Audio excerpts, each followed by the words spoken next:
And in the winners' enclosure with a very happy Connections. Now, trainer Tim Easterby isn't here, but we've got jockey David Allen. I'm just going to sneak around here to... Deborah, do I get it right that you bred this horse? I did breed this horse, yes. He's the first foal of a mare called Traditionelle that Tim Easterby also trained to win a race.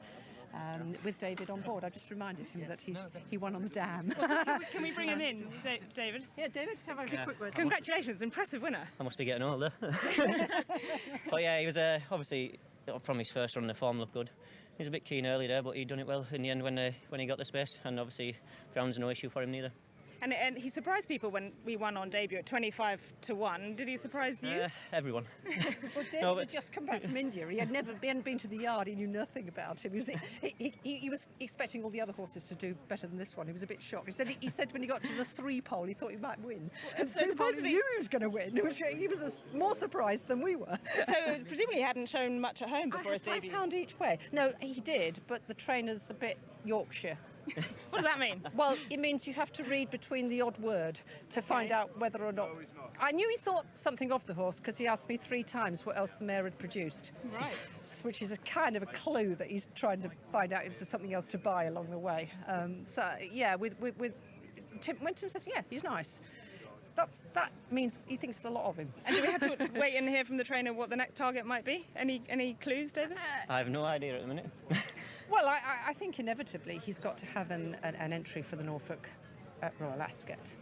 But we might consider whether we put him in the London boutique sale and see if he fetches enough or whether we enjoy him. It'd be tempting. For a bit while longer. It'd be tempting either way. Yes. Many congratulations. We'll stick with Ascot. Yeah. Well done. Well done. Thank you. And that sale they refer to there is just on the eve of Royal Ascot. They could go for a lot of... And here is the favourite, Without Parole. Let's get a really good look at him because he is a lovely looking individual. He is Frankie's right. Next in the lineup is number 1, Dream Today, who probably on paper has got some of the best form coming into this race. If you look at his form last year, he won on debut, then up to Group Company for the next 3 starts, and he got a second to Gaiath, which is probably some of the best form coming in here. He ended 2017 on a low, I suppose you could say, when he was last in the Horace Hill. So he's been freshened up over the winter and ready to hit the racecourse again this year. Now, who's behind him? Number 8, Vintager. Now, this is a horse that Jason, I think, quite fancies because if you look carefully at his form, there's a bit of a boost in there because he ran last time here at Sandown in the Esher Cup. Well, it's a little bit confusing here in the parade ring because some horses have conspired against him a little bit. And here we get another look. The leg up on Silver Quartz is James Doyle. Only had a couple of starts. This guy came second at Newmarket last year and then won a novice.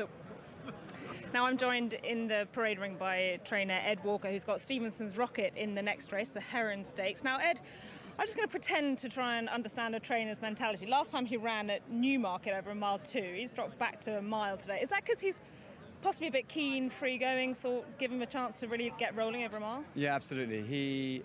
I don't think he's Now I'm just going to try and sneak in here as John's giving the owner and Frankie the debrief. John, can I steal you for a second? Sure.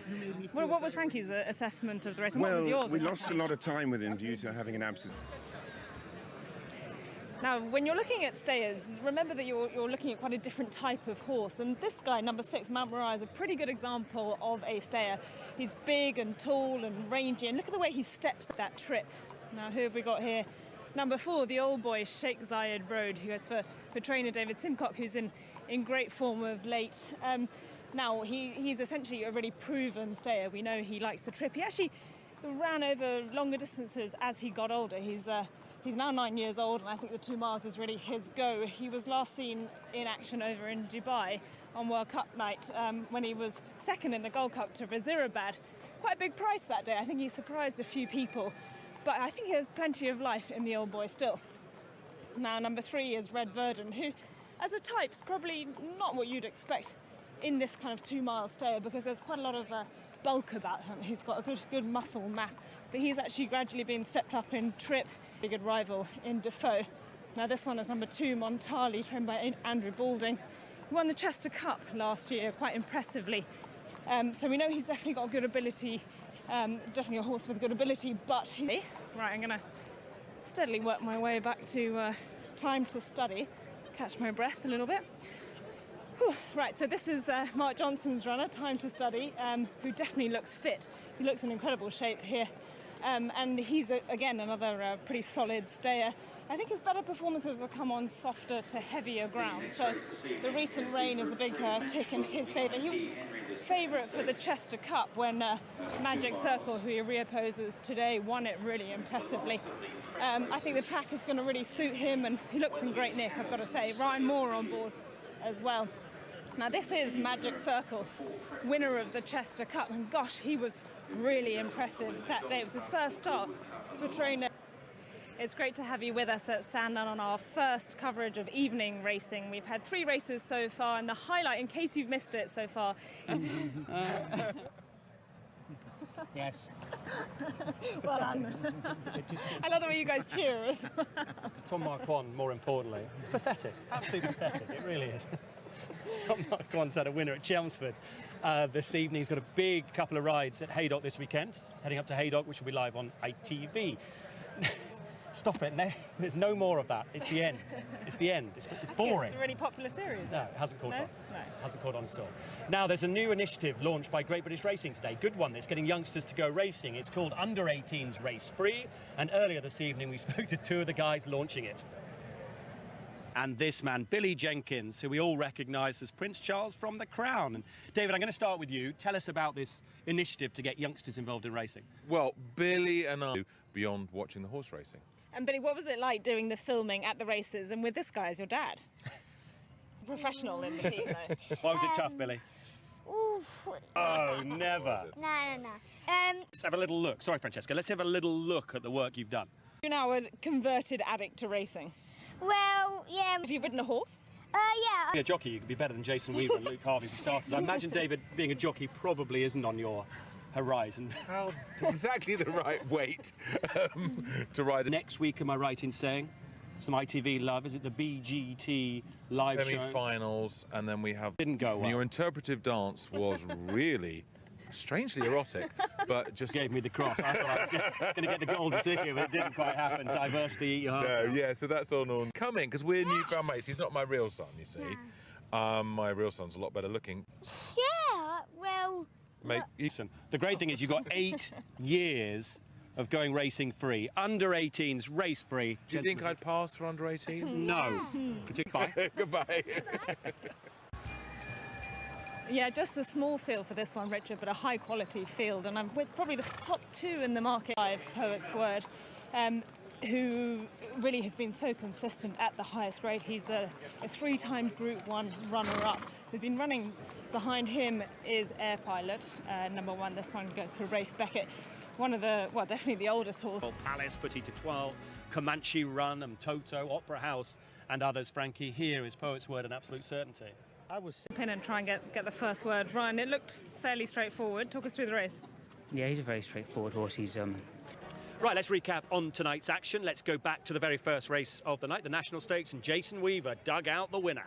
chuffed for the owner breeder because Vintage Brew, after springing a bit of a surprise on his... I feel like tonight there have been a few questions posed and a few questions answered. We wanted to know who was the best of those 2-year-olds, and Vintage Brute really confirmed his dominance. But in the second race, the Heron Stakes, Vintager.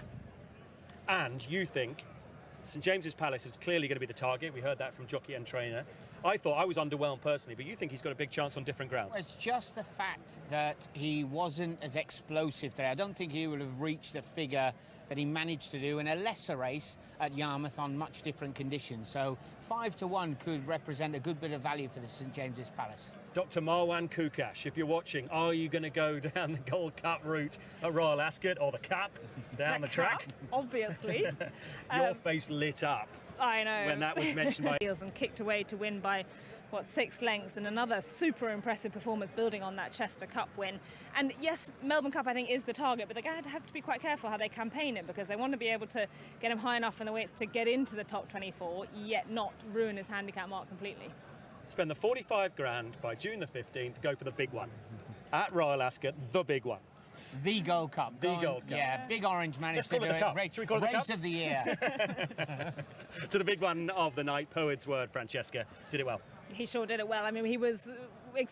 Well done to Ona, who was there, and Philip Robertson representing Saeed Suhail after Poet's Word's win in our big race.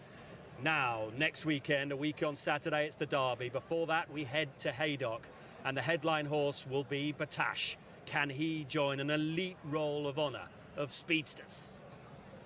To go for winners and talk about where they're going to go. But two horses, Larabe and Gabba, for Sheikh Hamdan, who's represented by Batash on the weekend. Two horses who finished second. Yes, that'll be painful, but a lot to look forward to for the rest of the season. Really enjoyed this evening. It's been really great. good. Our first, here we are, it's almost dark. It is. They've got one more race to run, and they're going to need their headlamps. Used to presenting in the afternoons. Then next week, Friday and Saturday, to Epsom for the Oaks and Derby. Hope you can join us for all of that on ITV. I hope you've enjoyed the first ever evening meeting on the channel. It's been a lot of fun. See you on Saturday.